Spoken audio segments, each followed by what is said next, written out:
Hey guys, what's up? So today we got a Jiangyu pre-release guide. This is going to be centered around her rework. A bunch of stuff changed because of it, so a lot of the information out there is outdated. So I wanted to take this time to quickly go over the important stuff for her. This is primarily for people who need information for gambling decisions and who plan on using her like right away. So this is going to be a quick reference guide. If you want a full guide, that will be coming after I get my hands on her in another couple weeks. So I'm going to assume you can read her skills yourself. I know that's a very dangerous assumption with the gacha game community, but I'm going to assume you guys can read. So I'm not going to go over everything one for one. We're just going to talk about the important stuff and give you the cliff notes on what you need to know. Specifically, we're going to talk about what does she do and what is her role. Is she worth getting? The most important question of all. And how do you use her / what is her rotation and keys that you're going to want to use right away. All right, let's start with the main one. What does she do and what is her role? So in my opinion, her main purpose is kind of twofold. She does a monstrous amount of stability damage to targets, and she amplifies the positive negative charge buff that the electric team uses. Now, while she's doing this, she's also contributing a rather above average amount of damage to the team, similar to a support like Vector, but actually a little more than that even. Okay, so we know what she does. Stability damage and amplifies buffs. Cool. So the next question, is she worth grabbing? This kind of depends on whether you want to get the electric team or not.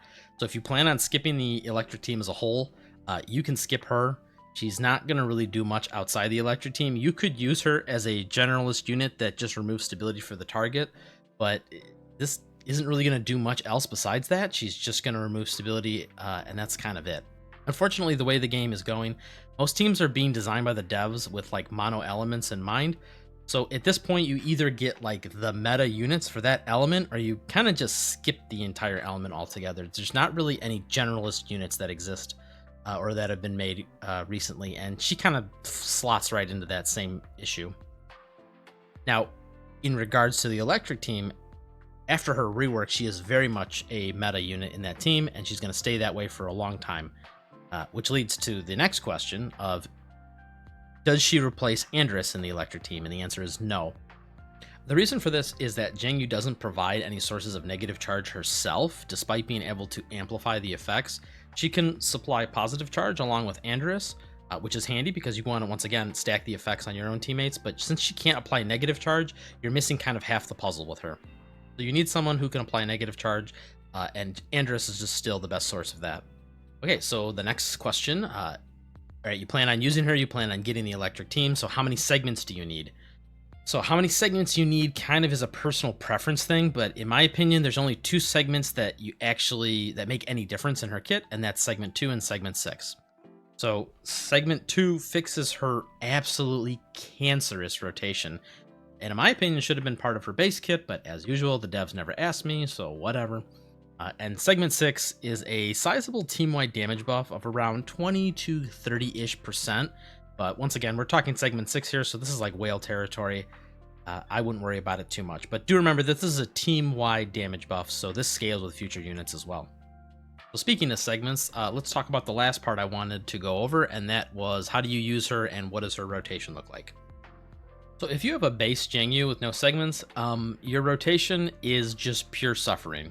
So because none of her cooldowns line up correctly, everything gets really janky with how you use your skills. So you end up with this really goofy rotation of, usually you start the battle off with using skill 1 into her alt.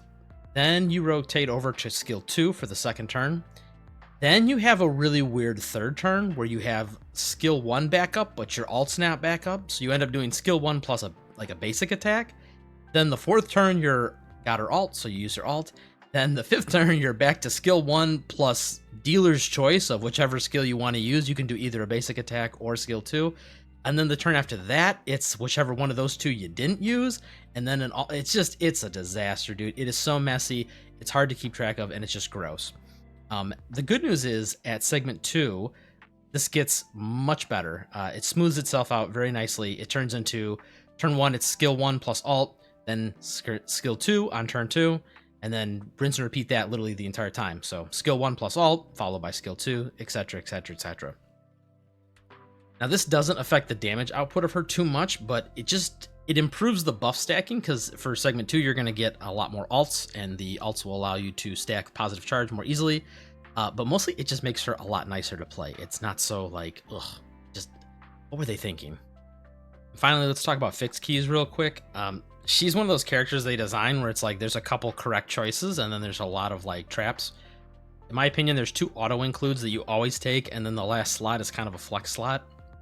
So the first auto include key is key number 2. You always take this. This one allows her to do interception attacks. Once again, free damage. You don't pass that up. Her second key that you always take is key number 4. This one allows you to stack positive charge on your main damage dealer without needing somebody else to help you. So even if you're using her without Andoris, for example, you can then be stacking the positive charge buff on your main damage dealer and getting the benefits from that. Finally, the last slot is kind of a flex slot. It can be either key 5, which provides the all-powerful defense down 2.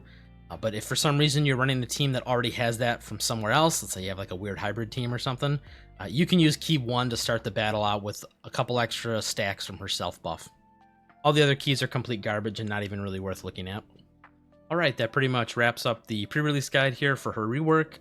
Hopefully this will give you the answers you need for making day 1 decisions on your gambling.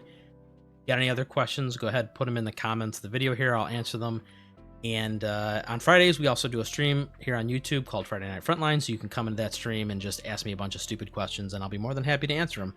And we can discuss who the best character is and why it's Nemesis. So until next time, I'll catch you guys later. See ya!